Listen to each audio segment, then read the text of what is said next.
نحمده ونصلي على رسوله الكريم أما بعد أعوذ بالله من الشيطان الرجيم بسم الله الرحمن الرحيم الرحمن علم القرآن خلق الإنسان علمه البيان وقال النبي صلى الله عليه وسلم إن الله يرفع بهذا الكتاب أقواما ويضع به آخرين أو كما قال عليه الصلاة والسلام۔ اس اسٹیج پر تشریف فرما قابل صد احترام حضرات علماء کرام، مکرم و محترم سامعین حضرات اور پردہ نشی خواتین، مکتب دینیات مینارکا کے عزیز طلباء و طالبات، ہم سب لوگوں کے لیے یہ بڑی خوش نصیبی کی بات ہے کہ یوم آزادی کے موقع سے آپ کے گاؤں کے مکتب دینیات جو عنقریب کچھ ہی دنوں میں بورڈ دیکھ رہے ہیں، تعلیم القرآن مدرسہ کے نام سے موسوم ہوگا،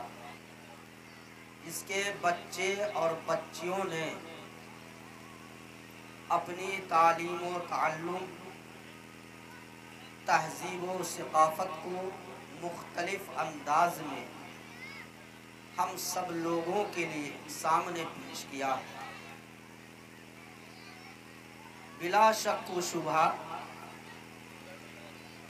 یہ عزیز طلباء اور طالبات کی پروگرام قابل مبارکباد ہے، اور مجھے یہ پروگرام دیکھ کر عربی کا ایک ضرب المثل یاد آتا ہے، تعرف الاشجار باسمارها۔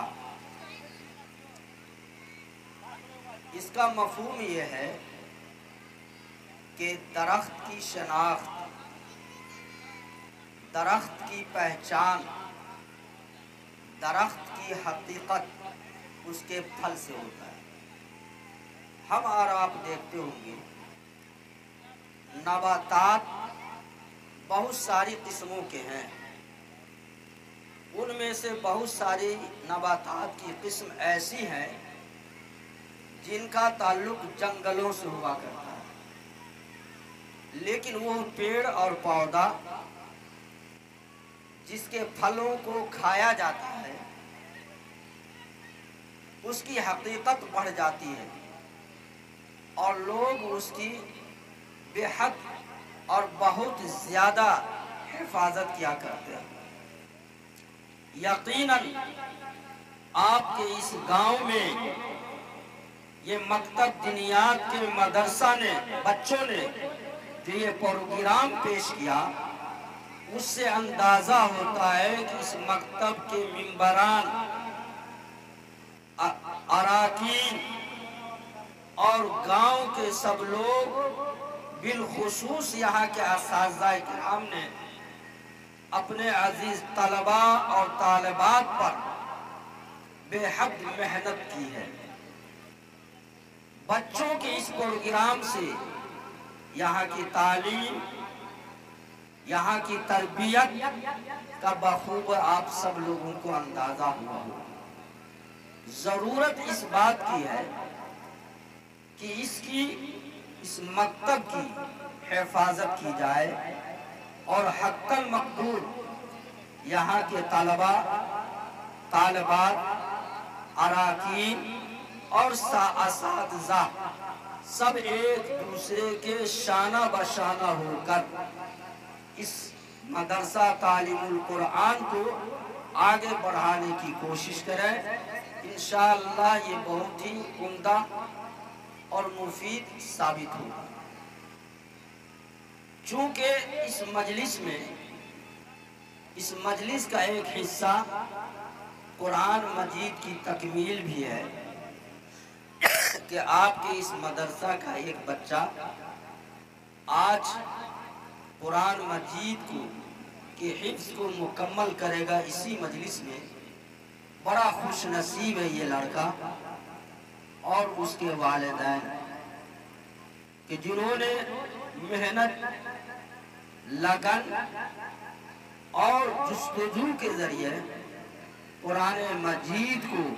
اپنے سینے میں محفوظ کیا۔ اسی مناسبت سے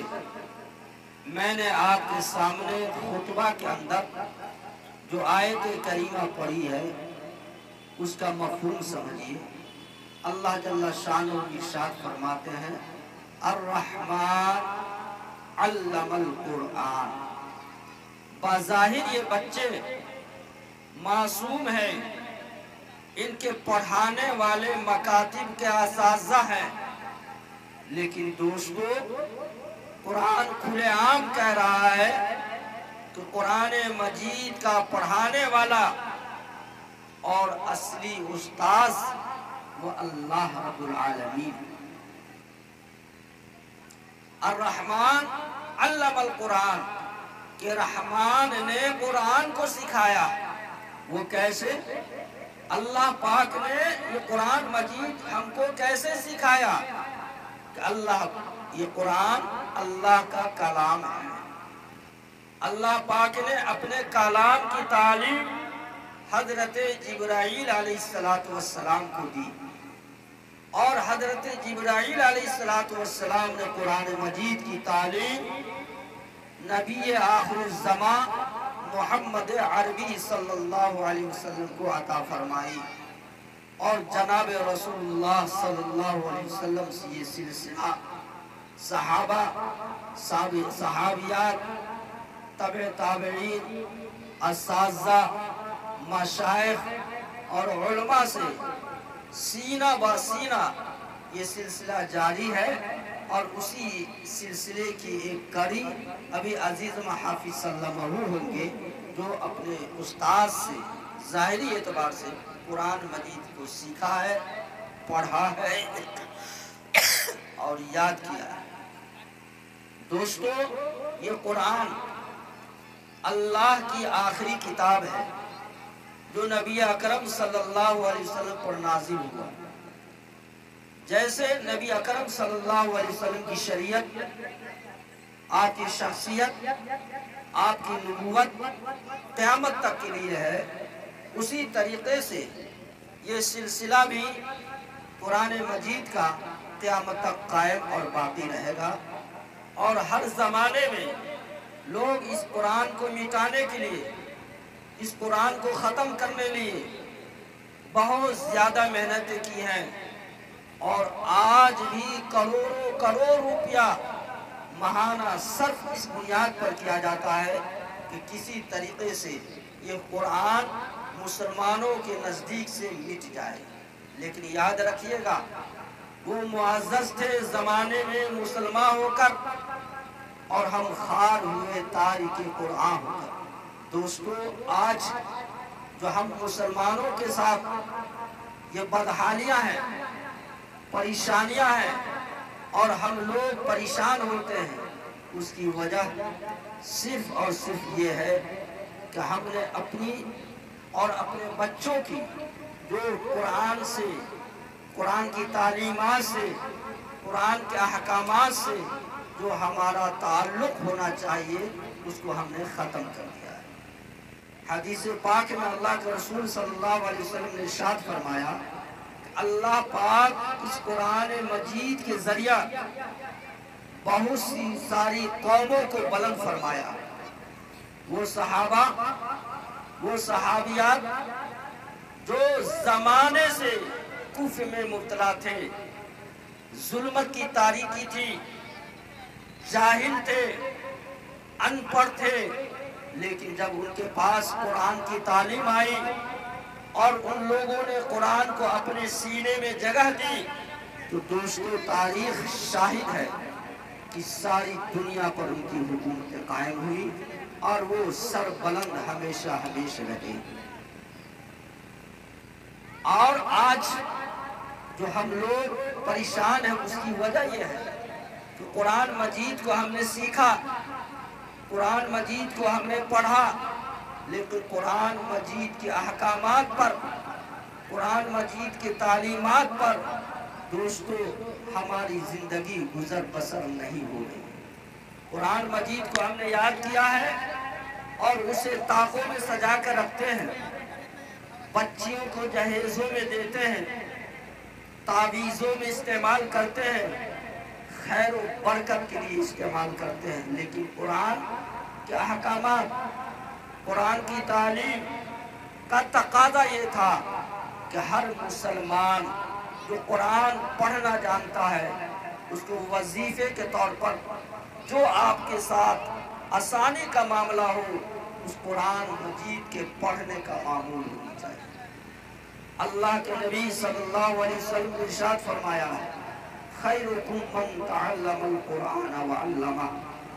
کہ سب سے بہتر انسان تم میں سے وہ انسان ہے جو قرآن کو سیکھے اور قرآن کو سکھائے۔ بہت خوش نصیب ہیں یہ بچے،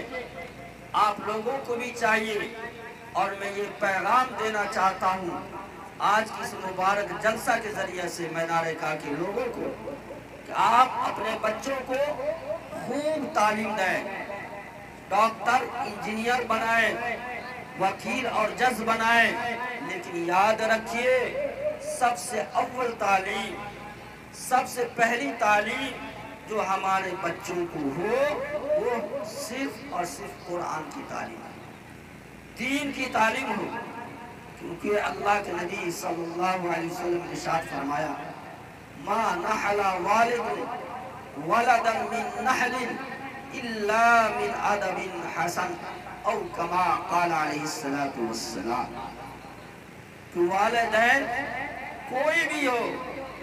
وہ اپنے بچہ کو جو تحفہ عطا کرتا ہے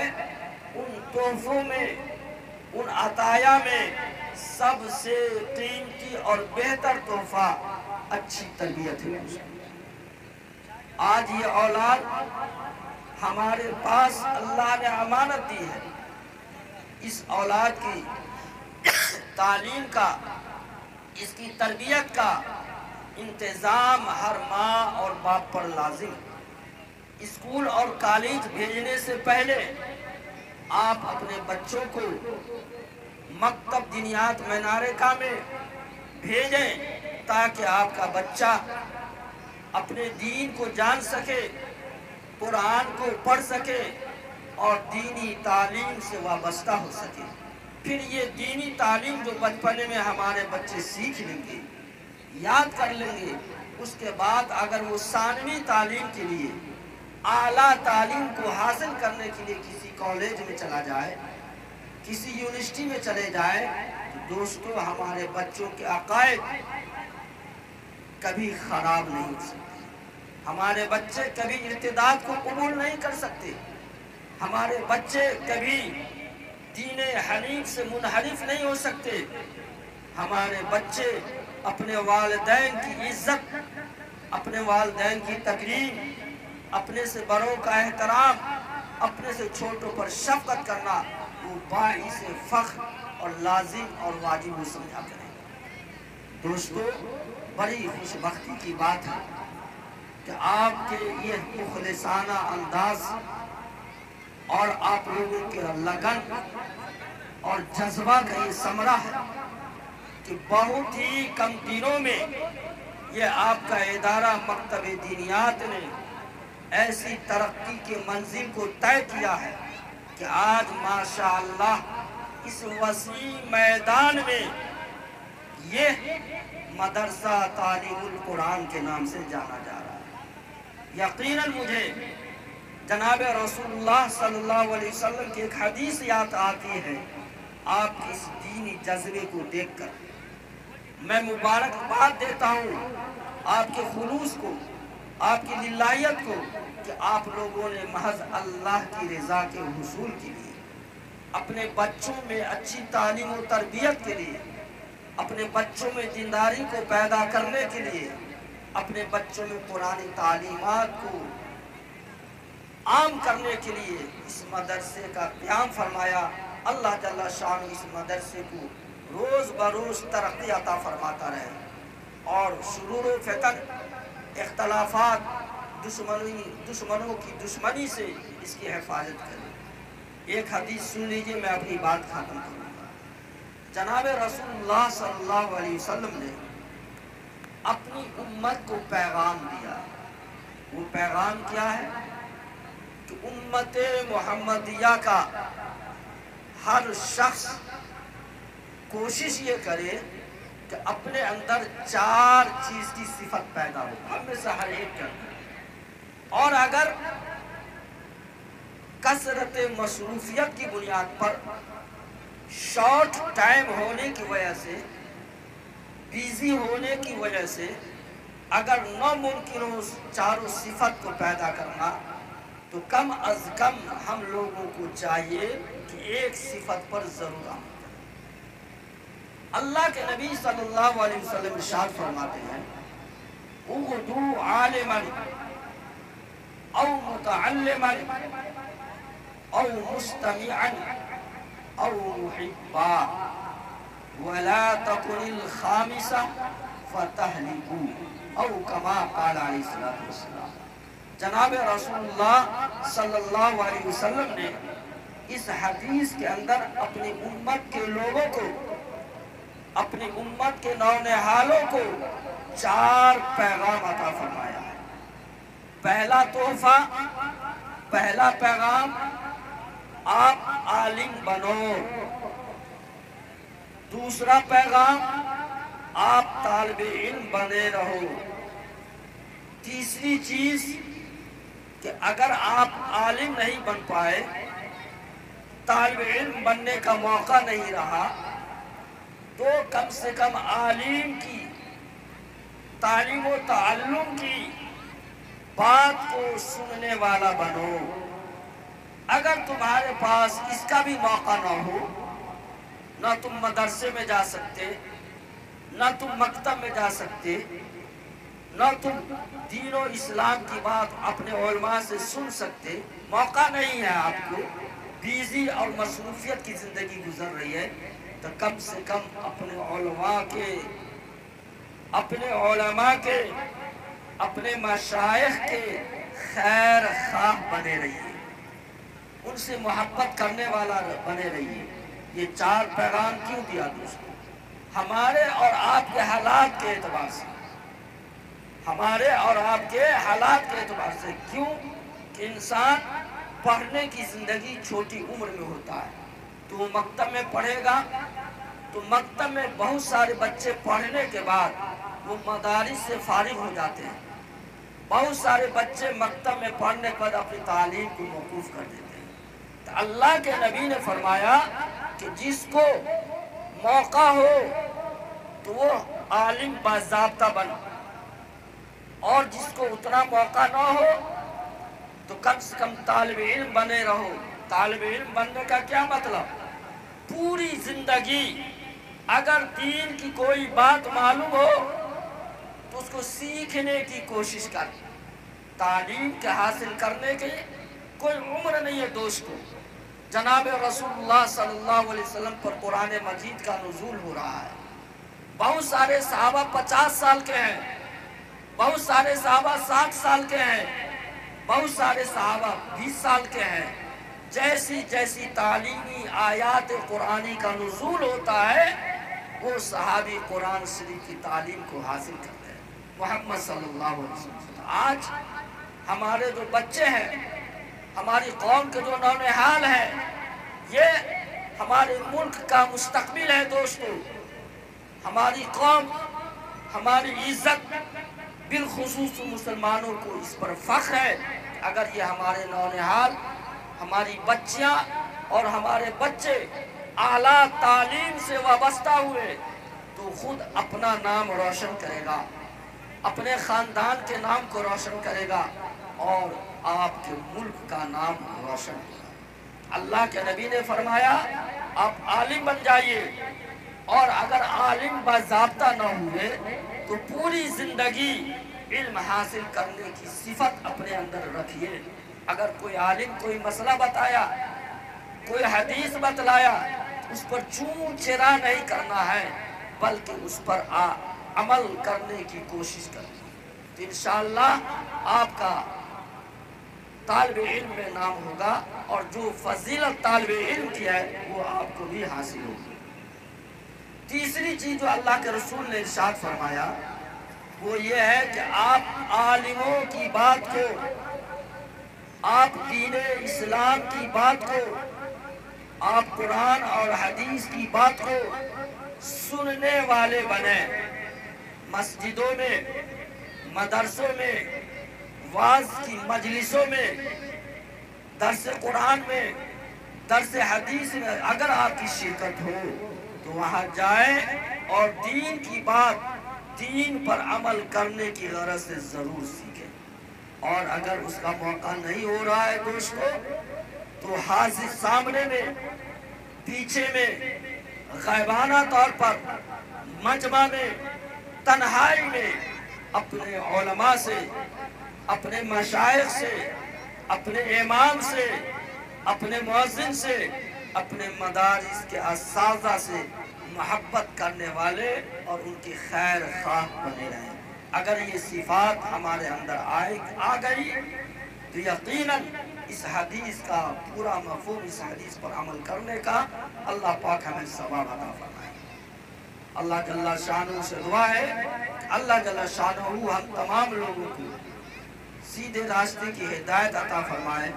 اور طاعت کے کرنے کی توفیق عطا فرمائے، معصیت سے گریز کرنے کی توفیق عطا فرمائے، اور اس مکتب کے طالب علم، طلبہ ہو، طالبات ہو، انہیں دینی علوم کے ساتھ ساتھ دنیاوی علوم سے بھی آراستہ اور پیراستہ بنائے، اور یہاں کے اساتذہ، اراکین، تمام ممبران اور گاؤں کے سبھی مرد اور عورت اللہ پاک خلوص کے ساتھ، للہیت کے ساتھ، شانہ بشانہ ہو کر اس مدرسے کو آگے بڑھانے کی توفیق عطا فرمائے۔ آمین۔ وآخر دعوانا ان الحمدللہ رب العالمین۔